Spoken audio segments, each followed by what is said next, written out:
Guys, tayo po ngayon ay magluluto ng sopas na lotus fruit. So, ayan po ang ating masangkap.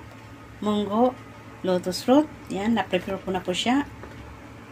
Carrot, buto-buto, at ang ating dates. Lagyan po rin natin siya ng orange peel. And, for the first time ay igigisa ko ang ibang sangkap. Matagal ko na itong niluluto, kaya lang this is the first time na igisa ko yung ibang sangkap. So, pwede ko natin siyang pagsabay-sabayin, guys. At ilagay ang ating lotus fruit.